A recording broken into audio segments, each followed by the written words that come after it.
Deniss Nthumbi is very many things. He is a security analyst, a political commentator, faith. Okay, what are you when it comes to faith? Reverend. You are an ordained reverend. Ordained reverend. So. Ordained in which church and denomination? Newbridge City Chapel and M International Ministries. M International Ministries. Okay. So an ordained priest. What else are you? Nairobi businessman. Husband, father, brother, friend to you and many others. Kenyan citizen. Yes. Well, good.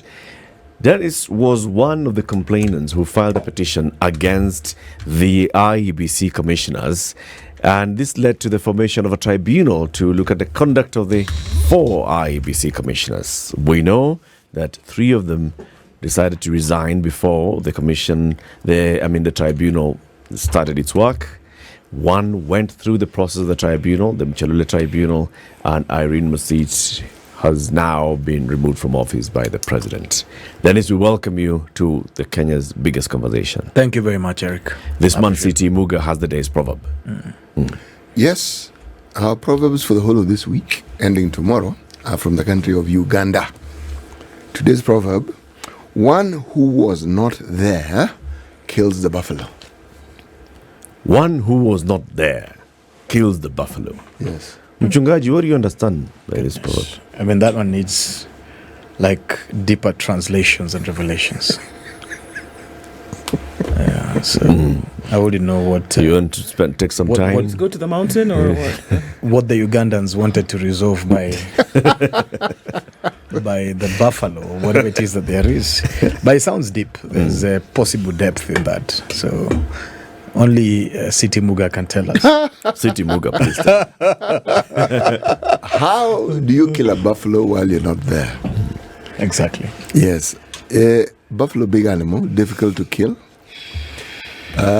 It's more, well, you're right in that it's cryptic, but it's cryptic in this sense. There are people whose idea of providing solutions is to talk about it. They will provide solutions, they will prescribe, they will talk about things that ought to be done, and yet they are never really part of the solution of actually doing it. But they are very quick to say, this should be done, this can be done, no, this is simple, this is the way to go about it. And yet, the reality is that the process they speak of so glibly is not as simple as it sounds. Yes. But they make it sound simple, and yet in reality it is not. Wow. So for them, by simply saying it, they were not there. But all you need to do is you need to have an arrow, and you need to walk behind the buffalo, and then you can kill it. And perhaps if given the opportunity, they would not have been able to execute. Yes, exactly. This reminds me, Eric, of some guys who claimed to have provided and generated independence for Kenya, called Kapingure 7, but they really never fought anywhere. Those are probably the guys who killed the buffalo without being present. What do you mean by they never fought anywhere? Never been part of any Mau Mau contingent or any war. But suddenly we see some type of political arrests without any traction or history from the bush. My grandfather was one of the guys who went to the bush.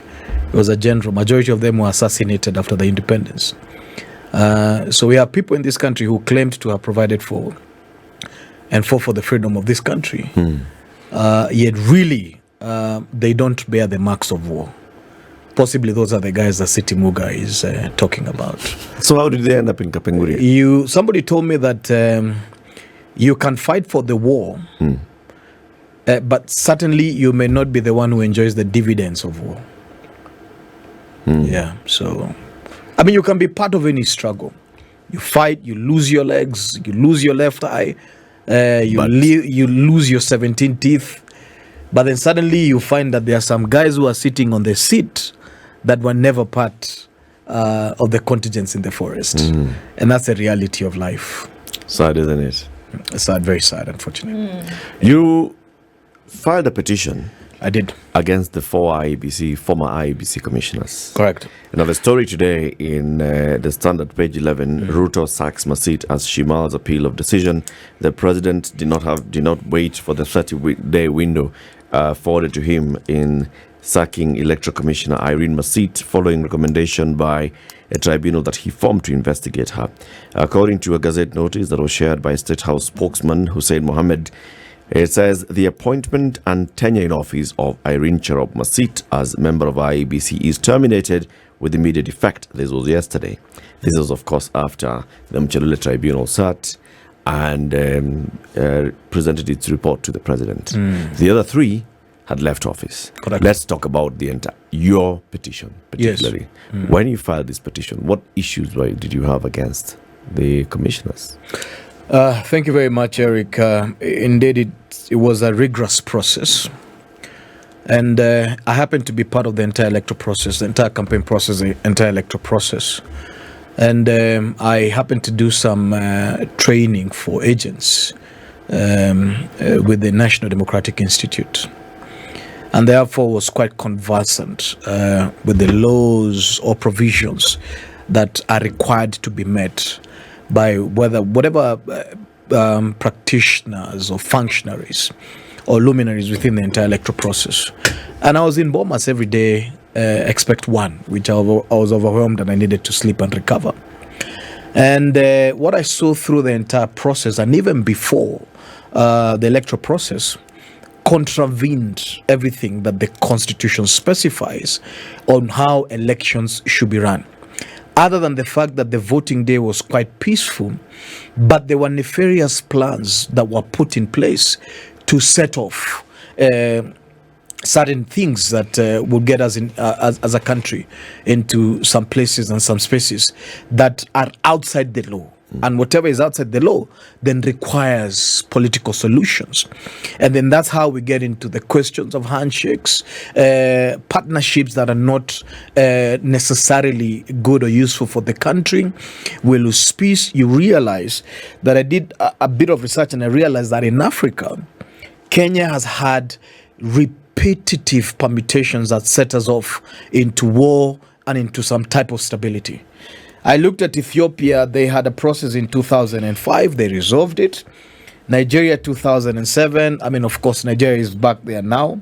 Zimbabwe 2008. Ivory Coast 2010. Gabon 2016.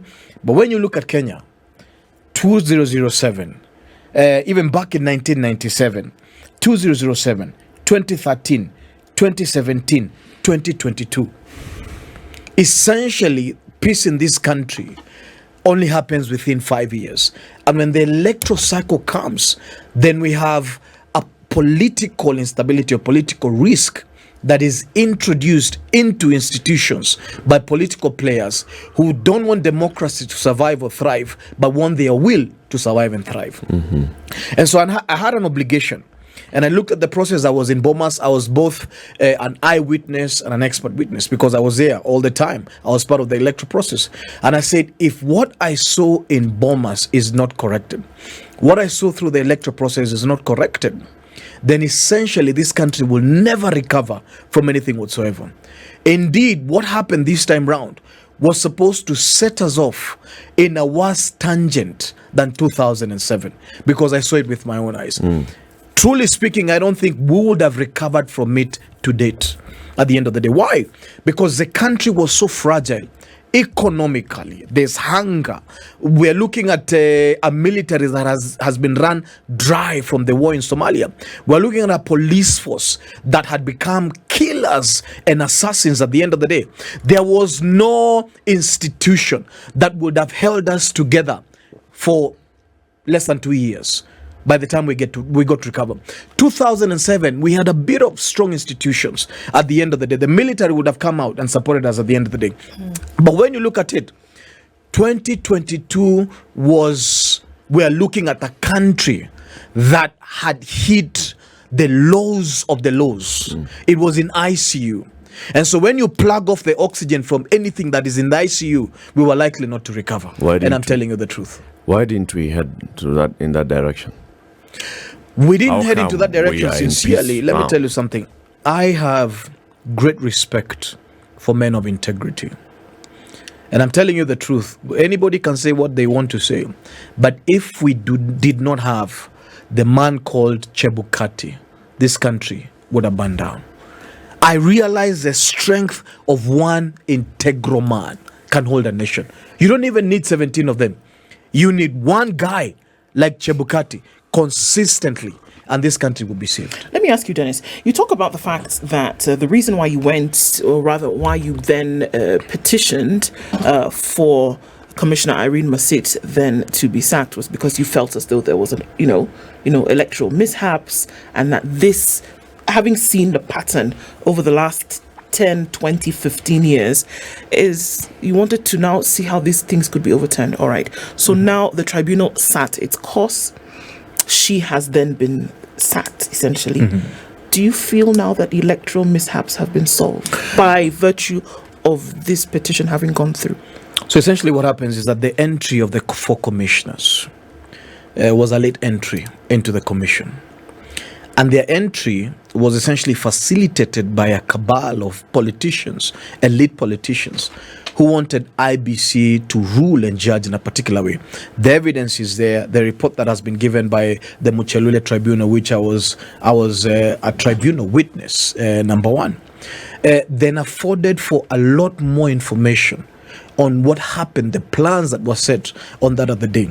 When you look at my petition, which, by the way, this was one of the most painful fights I have ever picked.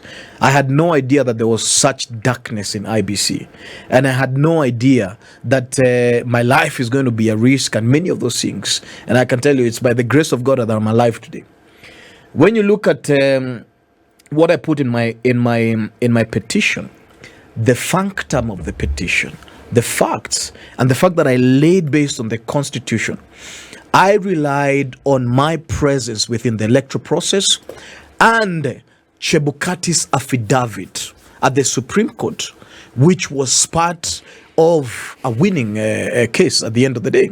And what I wanted was to lay base for the IBC to come and testify on exactly what happened on matters that we didn't see and I couldn't see. There's what I saw, but there's what I didn't see at the end of the day. And I wanted to lay basis for IBC to come and tell Kenyans what exactly happened. Why did you split? Why did I suddenly see people at Serena? And you know that the drive, by the way, the drive between Serena and Bomas is on that day, because there was essentially no traffic, is around about 7 minutes. But the media was set, the podium was set, everything else was set, is that there was a plan that was in place. What I saw at Bomas, in fact, what I saw there, many of the days we had issues, but we didn't know that it was going to come to this. So what I wanted is essentially a truth to the fact that was there a plot to sabotage and overturn the will of the people.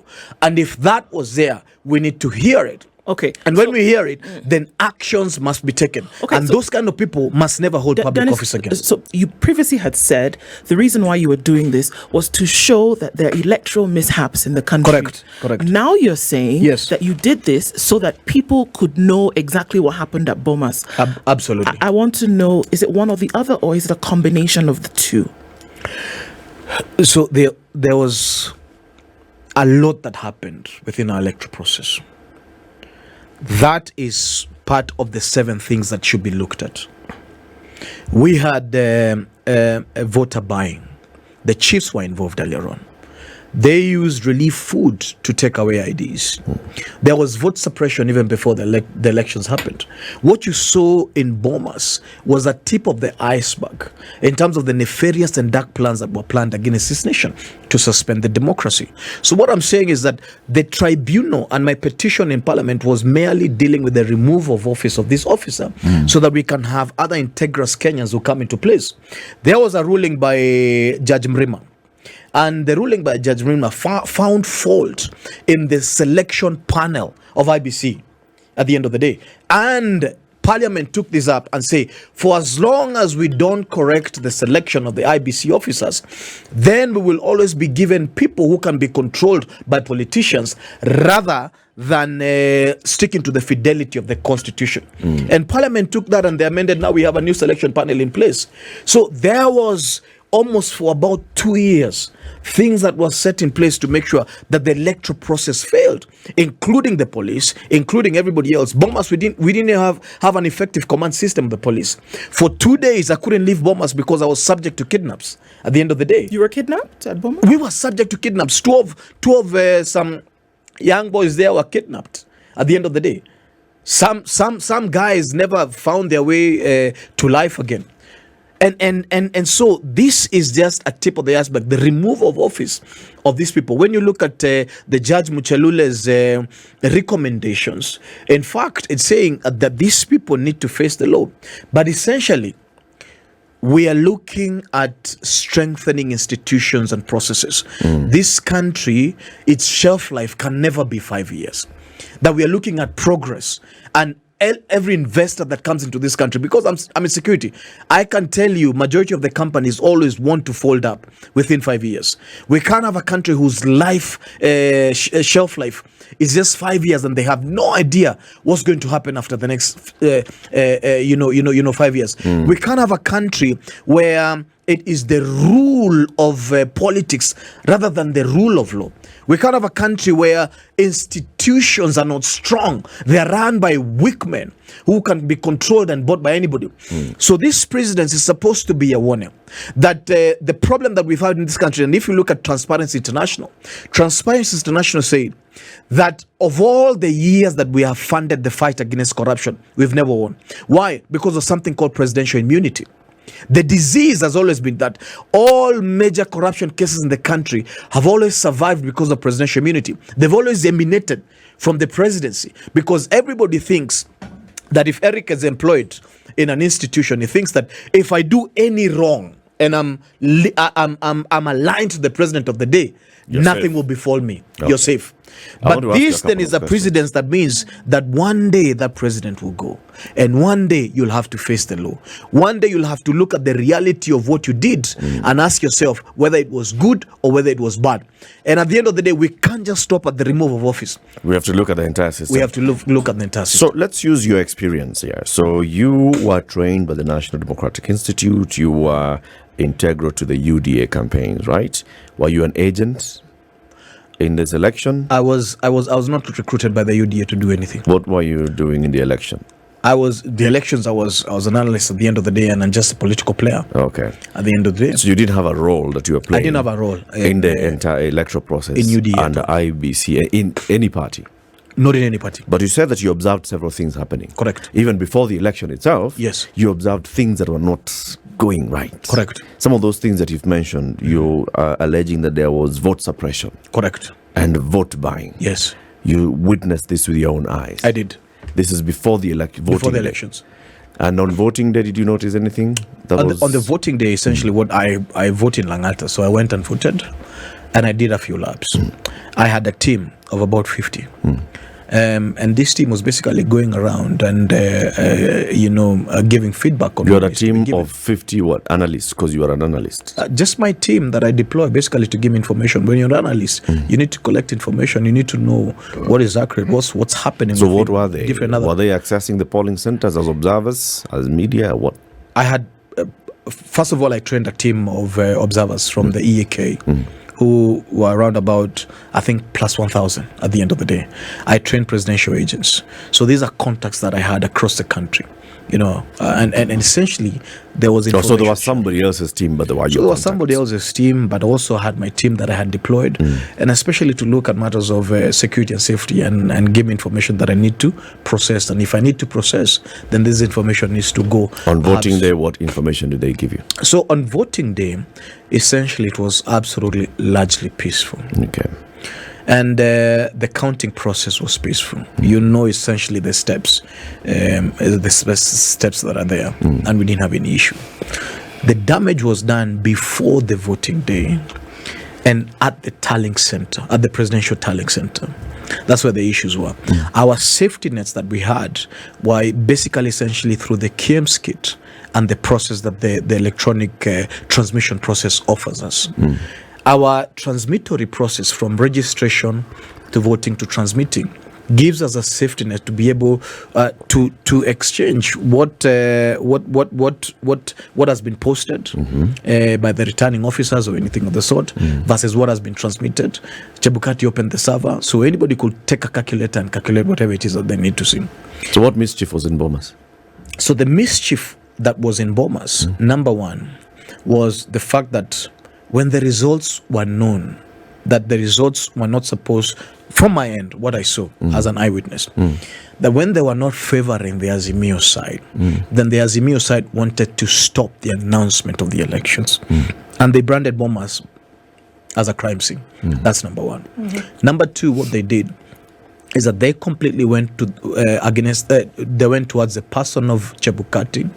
They wanted to hurt him and injure him. It was extracted by officers. Then they did a press conference. I remember it was some Azimio politicians. They did a presser just right outside the Bomas gate. But 3 days prior to the announcement, we who are in Bomas were subject to kidnaps and we couldn't leave at all. We slept in Bomas for a few days. It was chaos to the fact that GSU was busy at about 1 a.m. to 4 a.m.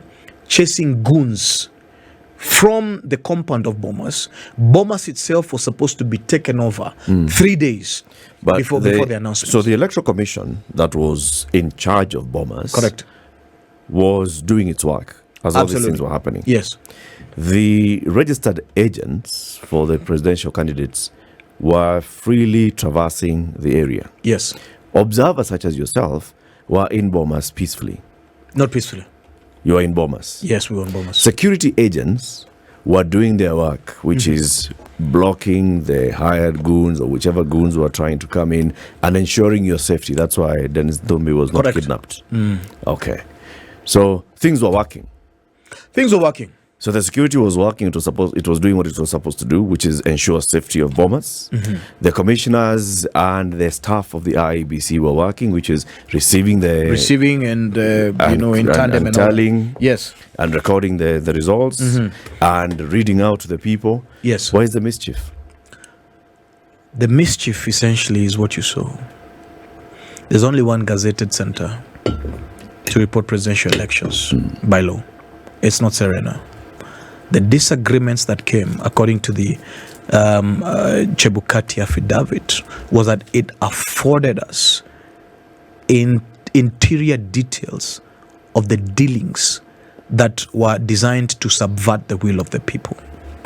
And this is what Chebukati came and testified at the tribunal. And not just him, Commissioner Gulu, Molu, and the rest testified that Irene, Masit, and the rest of the other commissioners had accepted the invite by NSAC and others to subvert the will of the people.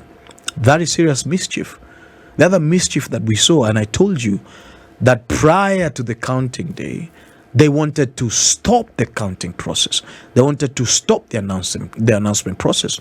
At the end of the day, you saw yourself, Azimio agents were on the floor, stealing gadgets and running amok and doing many of those things. There was a lot more that was going outside. It was helter-skelter with GSU. They had deployed over about 100 goons to come and stop the process. That is serious mischief. The police deployment itself at that particular time in Bomas was designed to fail. There was no proper command and control system at the end of the day. Getting into Bomas, privilege was more Azimio than anybody else. A lot of that is mischief. And I'm saying Deniss, access. You are contradicting yourself because you've said security was tight, security was working. Now you're saying there was no command not say security was tight. I told you at the end of the day, let me tell you something from a security perspective. If your command and control is loose, then you have goons all over the place. When you see yourself running helter-skelter in a national asset like that, it means that your control was not good. Number two, if people are in Bomas and they cannot leave to go to the toilet in Bomas because they'll be subject to kidnaps, then that is not security is not tight at the end of the day. If we couldn't leave to go and have a meal outside the restaurants, I can tell you were fearing for your life. We were warned and we were fearing, and the place was porous. Were you prevented from going to these places? Yes. By the goons, by the police, by GSU? Who by? A security advisory came and I said, please, for as long as you're not from this side, just remain inside until we deal with the situation. Where did security advisory come from? From the security on the floor. So essentially, what happened is simple, is that they needed to deal with an issue that they had lost control before. And because essentially shocking is that a lot of these people came in as accredited people, but they were not essentially coming to do the counting or the tallying or anything of the sort. Who accredited them? Political parties apply. I mean, they can. But who accredits? They submit a list, so IBC accredits. Okay. So they submit a list. The list can be anybody at the end of the day. They don't just know what like Deniss Nthumbi was there. He is not an official of the political party. He is not an agent of the political party. I was an invite of the media, so I had gone there to do my analysis. So you were there as invited by the media, yes. And you got your accreditation to get Yes. there. And nobody can call you a goon.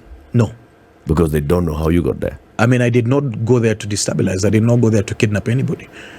I essentially went there. Was anybody kidnapped? Anyone that you can mention, or people whom you know or who are there, were people kidnapped? Do you have reports and evidence that people were actually kidnapped? People were subject to being kidnapped. Two of the boys, would allow me not to mention their names, and this is on file and on police records. Two of them left to go to UDA agents, by the way, left to go to the camp. By the time they left one of the doors or access doors from Bomas to their car, they were kidnapped, blindfolded, and they found themselves in a location that essentially they were not supposed to be there. And whoever who was ransacking them and ransacking the bags is a senior politician in this country at the end of the day. So these are facts that are there. They're on record. A lot of these affidavits are available. But so majority of these your things... issue... At that point, your issue was lack of proper command and control by the security agencies. My issue was... lack of proper vetting by the IEBC in accreditation of the people who are accessing Bomas. Did you have an issue with the conduct of officials of the IEBC and the conduct of the commissioners, the 7 of them, of the IEBC? Yes. At that point when you're observing? You'll be surprised that the commissioners accused were the ones in charge of security from a commission perspective. But however... Let's take a break. We'll continue after this. Right. 26 minutes to 9. Deniss Nthumbi is our guest today. He's one of the people who filed a petition seeking the removal of the 4 IEBC commissioners, popularly known as the Cherera 4. All of them are now out of office. 3 resigned.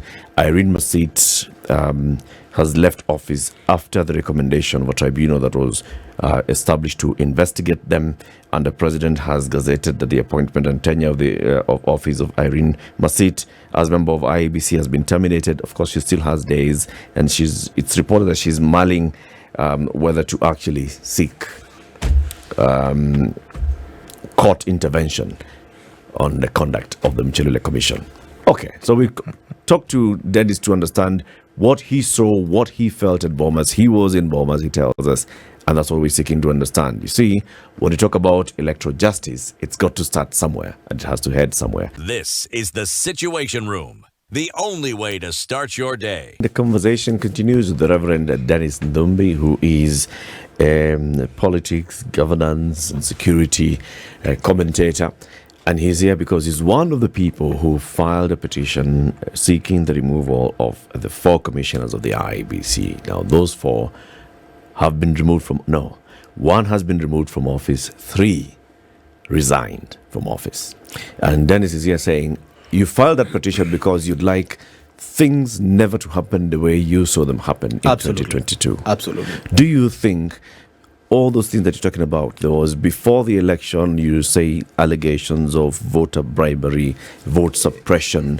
Do you think they impacted the outcome of the election? Do you think? Sorry? Do you think they impacted the outcome of the election? Yes, they did. Essentially, we had an election that seemed like apathy was the worst since independence. Essentially, the voter turnout wasn't good. And the reason why the voter turnout wasn't good was because when you look at the aspect of apathy itself, is that people really never come to vote. They don't believe that political outcomes will change their state of life when they're hungry, especially when they're starving. But essentially, part of the reason why the voter turnout was low is not because of apathy. It's because it was deliberate suppression all through. How did that happen? Buying of IDs. One ID was 4,500.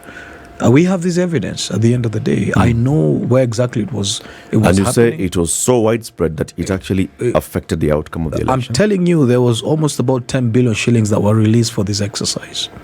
And it was extremely widespread. Are you calling into question the integrity of the election? You know those words that I use: free, fair, credible, transparent. No, those ones, essentially, the election was free and fair, as the Supreme Court conducted. Was it transparent? But they were absolutely transparent. Was it credible? It was very credible.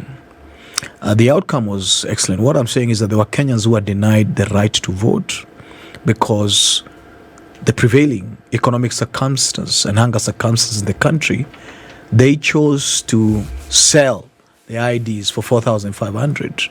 And the chiefs, the administration system was being used for this. Some of them political leaders. Is an electoral offense. It's an electoral offense. And if it is so widespread, then it calls to question the credibility of that election. Not the credibility of the elections. The election is basically if meant the election, the election is has not an event on the widespread day alone. malpractice. Now, If there was widespread malpractice, as you allege, then you're basically alleging that the credibility of that election comes to question. not the As credibility. does then no. the credibility of the IEBC, Not at over all. whom the chairmanship of one man who you claim to be the hero of the election then also comes into question. Because we cannot look at an election as the 9th of August alone.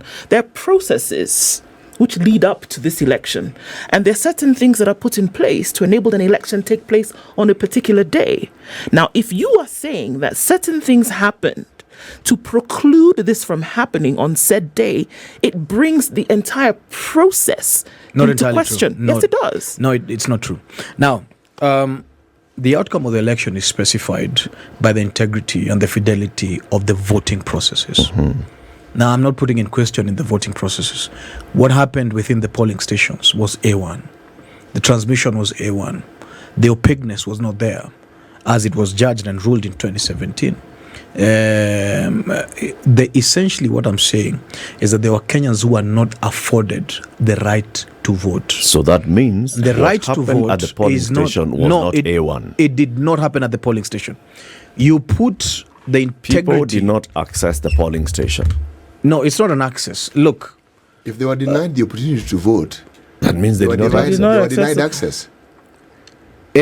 when you went to the polling station, nobody denied you access. That's because you had the opportunity If to I'd vote by already virtue of sold the my fact. vote- If you sold your vote, you would not be at the polling Because station. I'd been forced by circumstances, as you're saying, it was a clearly manipulated plot and clearly designed scheme The to make sure integrity- that I get to a point where if somebody came to me with some money, I'll take the money and give them and give up Essentially- my voting right.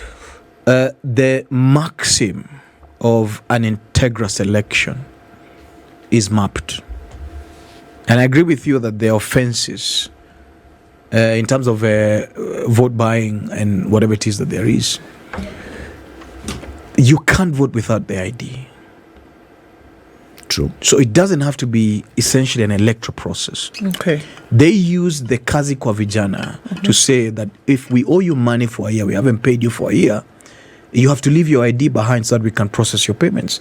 And they never gave back those IDs. You understand?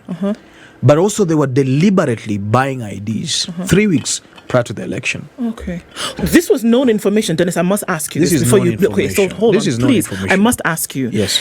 If this was known by you, who you say you're a citizen concerned, an analyst, are you saying then that at this time, when these things were going on, the IEBC, who is responsible for delivering the process and the event of an election on the day, did not know about this? And if they did, why then are they not being brought to question about not raising the flag on some of these issues? Did they know as well? I Or don't was it a know, secret at that essentially. time? I have no did idea. Did it only come out after the fact? When did this, because this is a serious allegation. If these things actually happened and it was known to Deniss and CT and Ndu, people who could see and know, and the IEBC knew about it maybe as well and did not bring it up, how then can we say that a credible election was held? The process, which you've just admitted to as well, the process, how can we say that the whole thing was credible if the IEBC knew about such serious offences and said nothing about it? Well, essentially, as I said, is that a credible election is known by certain standards, and those standards are prescribed by law.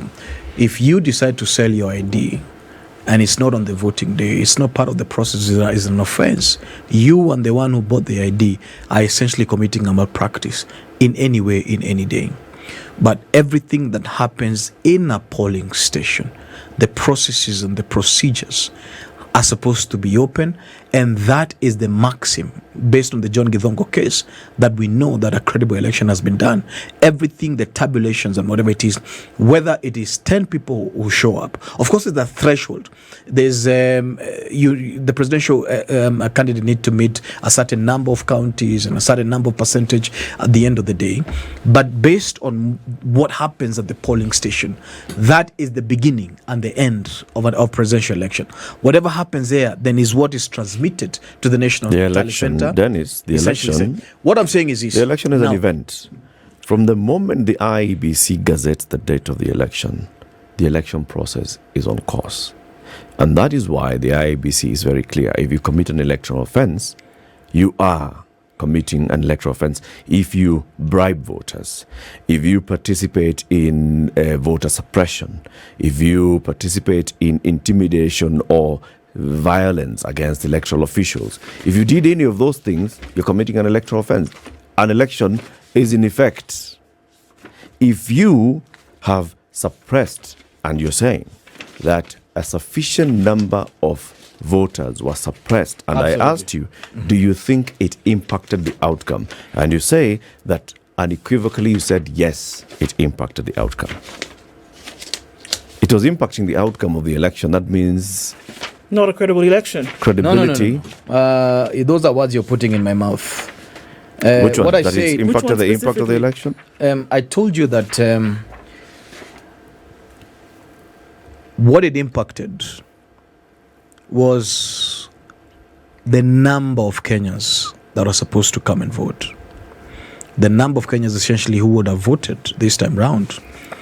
There was a sizable drop in those number of Kenyans at the end of the day. Mm-hmm. This did not affect the processes that define a prudent election, by all means.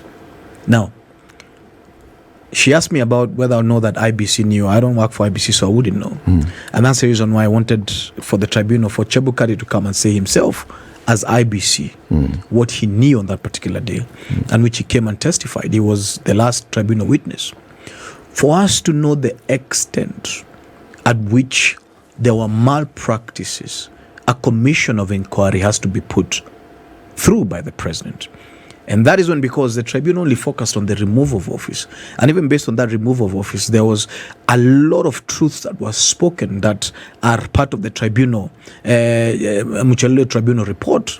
But for us to bring in all players and then gauge and size the kind of criminal capability and criminal threshold that was perpetuated holistically before the elections, during the elections, and after the elections, an inquiry, a commission of inquiry has to be put in place. And this is something that has voiced that the president needs to put this in place, because there are a lot of things that happen that shouldn't be happening. There was the constitution was contravened quite incredibly by players who wanted to basically institute a coup and subvert the will of the people and move this country from legal thresholds into political thresholds, where the country is on fire and politicians have to discuss. Working with nations that have gone into this space, and I've worked with about 2 or 3 nations, is that politicians usually get comfortable and they don't want to get the country back to its legal threshold, because they will lose the money, they will lose the power, they will lose deals, they will lose a lot of these things.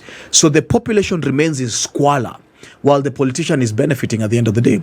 And it starts from gentleman's agreement And I refer you to a station to a nation like South Sudan. South Sudan has been transitioning for years. They only had 1 year of peace. And after that, essentially now I think the last 2 years is when they put in a transitional government in place, and they have a transitional assembly, assembly at the end of the day. But when you look at it, is that we were not able to recover fully. And that is the reason why I petitioned. But I'm saying the question you're asking is critical. We can only know that when a commission of inquiry is put in place. But the threshold of an integrous election is now what we call res judicata, has been fully judged by the Supreme Court. If anybody wants to know whether the election was integrous or not, whether the counting, the tallying process was good, Supreme Court dealt with that matter judiciously. It's a matter that has been settled by the courts. And we can only refer. Yes, they did. Because what was put in question was that. And they exhausted that aspect, and they said, you know what? Did they? Yes, they did. Yes, they did. What was not discussed by the Constitution, and this is something that was brought into the tribunal, was the conduct of the four commissioners. Is something that the Supreme Court did not do, and that's the reason why, based on the relevant articles of the Constitution, I petitioned Parliament then, based on Article 251, asked the President to put together a tribunal, and tribunal essentially afforded fair hearing for Masit. The rest of them, immediately I put this tribunal through, they decided to resign rather than contest. But unfortunately, out of all my 16 charges, Masit never responded to any. In fact, I was wondering, Masit's counsel only came for cross-examination. He never responded to anything. Masit never filed anything back, never challenged anything at the end of the day. And all those then were accepted as true. It was just maybe for show or camera. But I never received anything back. None of it was challenged. So you negate your right to fair hearing, and all you want to come and do is question whether is your white hair real or you die. It has nothing to do with the very serious charges that are getting you out of office. Is that the only interpretation that can be given to the matters that occurred during this tribunal? The interpretation that you're giving us? Which one? That Masit neglected or negated the opportunity she had for actually presenting her case fairly. She did present her case fairly, but she refused to challenge all the allegations. None of them. Our counsel never reverted to anything. Have we in this country ever had a situation similar to this one where people who are charged with ensuring that the conduct of an election goes through in the manner that is determined and prescribed by law? Have we ever had a tribunal bringing about such an issue to the public? No, this is the first one. Precisely. So when you talk about the insecurity and the matters that were before us at Bomas and all the things that happened and everything that took place and the outcomes, have we ever had such a situation before in this country? The last election, the uncertainty, the insecurity, the when you look at both the CLIGRA and the Waki report, they have exhausted majority of those happenings. And I told you, from 1997, 2007, all the way to 2022, we've always had these issues. And it has happened two ways. That those who lose never accept they've lost judiciously. And then the Electoral Commission is accused of malpractices. That has always been the case. And essentially what I wanted to mitigate, when you look at Masit was taken to court before, and the judge mentioned something, and he says, if I remove now, we will then disturb the quorum. But her matter on whether she's competent enough was adjudicated by the court. But the judge did not remove her because of quorum issues, and it was already constituted. But you can see attraction on the fact that based on the Waki report, And based on the Kliger report, we then formatted Independent Electoral and Boundaries Commission in its own independence. And it enshrined two things: its independence and the security of tenure of commissioners. How then? What we were dealing with before anyone could tell you. But Reverend, how do we talk about independence when every time we want to form a commission, the very process of determining who is in that commission is brought to question? I agree with you.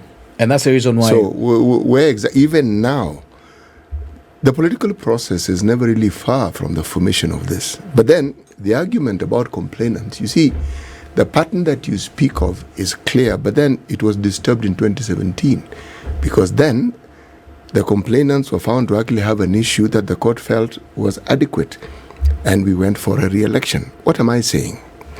Can we perhaps interpret everything that you've said and say that these are the processes, these are the throws, these are the happenings that we can chalk down as being details of Kenya finding its path to democracy, or a democracy that they can describe as their own?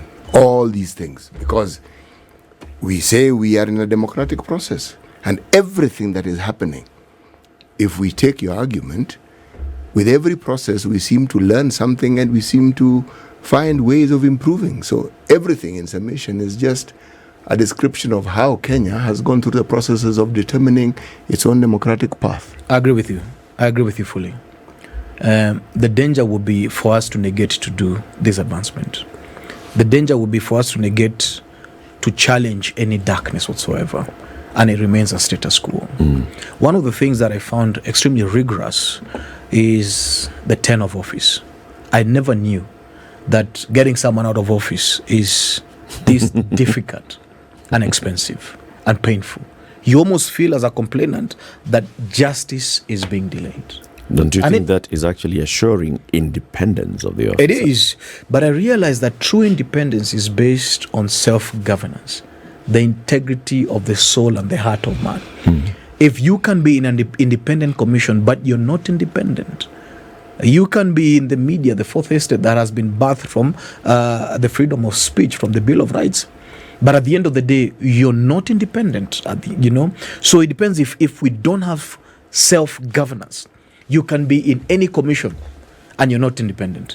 And then so what happens is that you disturb the balance of that independence because you can be bought by anyone. One of the things I need to say is that you said something critical.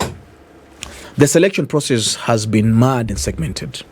And that's the reason why the amendment that happened in Parliament the other day was to respond to the judgment of Judge Murima, who said if you don't amend the selection process, you will always not have an independent commission, because a certain majority of politicians can decide to bring in commissioners who are on their side. But now when you look at the current constitution of the selection panel, it is extremely difficult for you to bring commissioners of your choice as a politician. 4 people are politicians. 2 from parliament, 2 from political parties. Those are 4 politicians. I can tell you one thing. Those people don't agree with each other. Okay. They don't agree. When And you put 4 politicians in one room, you will have 4 opinions, not one opinion. In this country, you Yes. have one opinion. No. It's not as easy. And I'm telling you the truth. Okay. Yeah. But essentially, it affords us, there's progression, as he said. There's progression. We don't have a segmented selection panel as we did. And based on that fact, is that we are likely now to get better commissioners. And if those commissioners repeat what the 4 commissioners did, we will still have them.